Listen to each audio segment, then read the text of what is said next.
ইসলামে ধর্ষণের শাস্তি কি এবং এই শাস্তি কিভাবে প্রয়োগ করা হয় যতটুকু জানি এর জন্য 4 জন প্রাপ্তবয়স্ক ব্যক্তির প্রত্যক্ষ সাক্ষ্যের প্রয়োজন।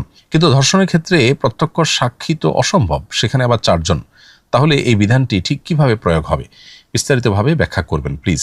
খুবই গুরুত্বপূর্ণ একটি প্রশ্ন প্রিয় দর্শক। আপনার এই প্রশ্নের উত্তরে বলতে চাই, এই প্রসঙ্গে আমরা বেশিরভাগ মানুষই বিভ্রান্তি এবং ধোঁয়াশার মধ্যে আছি। কারণ আমরা অনেকেই মনে করি যে জেনা, ব্যভিচার কিংবা ধর্ষণ এটি প্রমাণিত হওয়ার জন্য 4 জন প্রত্যক্ষদর্শী সাক্ষী প্রয়োজন। এই 4 জন প্রত্যক্ষদর্শী সাক্ষী ছাড়া কোনোভাবে বোধহয় ধর্ষণের অপরাধ প্রমাণ করা সম্ভব নয়। মূলত এটি ভুল ধারণা আমাদের। ইসলামী শরিয়ার আলোকে ধর্ষণ, ব্যভিচার কিংবা জেনা প্রমাণিত হওয়ার জন্য 4 জন প্রত্যক্ষদর্শী সাক্ষীর সাক্ষ্য এটি একটি উপায়।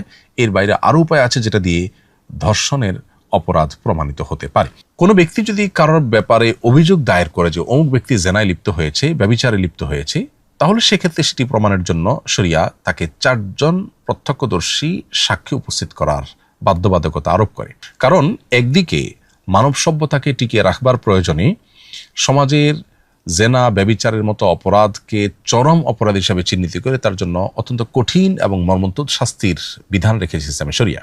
যেই বিষয়ে অপরাধের শাস্তি অত্যন্ত কঠিন, সে বিষয়টি যেনতেনভাবে যদি প্রমাণিত হয়ে যায় তাহলে সেক্ষেত্রে অনেক নির্দোষ মানুষও কিন্তু দোষী হয়ে যাবে বা দোষী সাব্যস্ত হয়ে যাবে এবং তারা কিন্তু জুলুমের শিকার হবে। এজন্য এ বিষয়ে কেউ যদি দাবি করে, কারোর বিরুদ্ধে কোনো অভিযোগ তোলে, তাহলে তাকে যথাযথভাবে অত্যন্ত শক্তভাবে সেটি প্রমাণ করতে হবে। সেজন্য 4 জন প্রত্যক্ষদর্শী সাক্ষ্যের শর্ত আরোপ করেছে শরিয়া। কিন্তু ভিকটিম নিজে যদি অভিযোগ দায়ের করেন কোনো ব্যক্তির বিরুদ্ধে, কোনো ধর্ষকের বিরুদ্ধে, তাহলে সেক্ষেত্রে তিনি 4 জন সাক্ষী উপস্থিত করতে না পারলেও সেটি প্রমাণ করবার উপায় আছে। অর্থাৎ এরকম ব্যক্তি যিনি ধর্ষণের ব্যাপারে অভিযুক্ত, বিভিন্ন আলামত এবং প্রমাণ রয়েছে তার ধর্ষণের বিষয়ে, কিন্তু তিনি স্বীকারও করছেন না, আবার 4 জন সাক্ষীও নেই, তাহলে তাজির বা বিচারকের বিচারিক যে গবেষণা সেটার আলোকে তিনি যে কোনো শাস্তি নির্দিষ্ট অপরাধের মাত্রা ভেদে তার উপর আরোপ করতে পারেন। এমনকি সেটা মৃত্যুদণ্ড পর্যন্ত হতে পারে। তার মানে এই দাঁড়ালো যে কেউ ধর্ষণ করলো আর 4 জন সাক্ষী নেই দেখে সে পার পেয়ে যাবে, এ ব্যাপারটা একেবারেই ভুল ধারণা আমাদের অনেকেরই। আবার আরেকটা বিষয় এখানে আছে, সেটা হলো যে একটা তো হলো যে জোরপূর্বক শারীরিক সম্পর্ক করলো, শুধু এটুকু। তার জন্য তো আমরা বললাম 3টা উপায় আছে। 4 জন প্রত্যক্ষদর্শী সাক্ষীর সাক্ষ্য, অথবা অপরাধীর স্বীকারোক্তি, কিংবা বিভিন্ন এভিডেন্স থেকে সেটি প্রমাণিত হলে তার আলোকে বিচারক, ইসলামী শরিয়া আদালতের বিচারকের বিচার করার সুযোগ আছে, শাস্তি আরোপ করার সুযোগ আছে। এই 3টার বাইরে আরেকটা অপশন আছে, সেটা হলো যদি কেউ অস্ত্র ব্যবহার করে, আতঙ্ক সৃষ্টি করে, অপহরণ করে এবং এরপর যদি পাশবিক নির্যাতন করে জোরপূর্বক, তাহলে সেক্ষেত্রে সেটাকে ফাসাদ ফিল আরদের অধীনে ফেলে তার চরম শাস্তি কার্যকর করা যেতে পারে।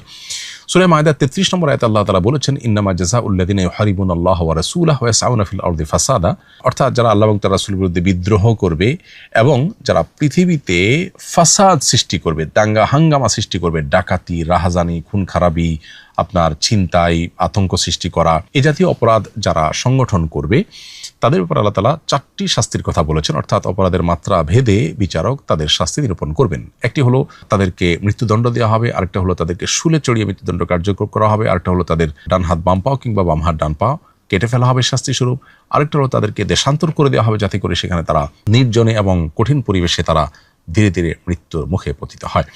তো এই যে 4টি চরম শাস্তির কথা বলা হয়েছে, এটি হলো ফাসাদ ফিল আরদের শাস্তি।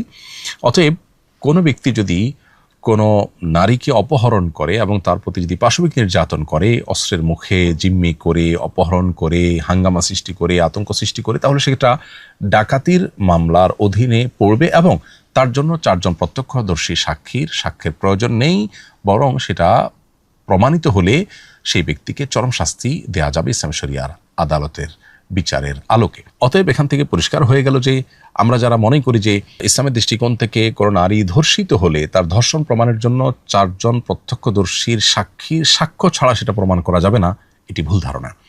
মূলত এটিকে প্রমাণ করবার আরও বিভিন্ন উপায় আছে এবং অপরাধের মাত্রা ভেদে আল্লাহ রাব্বুল আলামিন শাস্তি আরোপ করেছেন।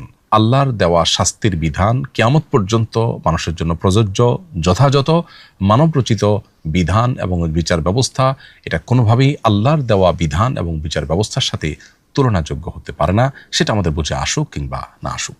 আস সুন্নাহ ফাউন্ডেশন, উম্মার স্বার্থে সুন্নাহর সাথে।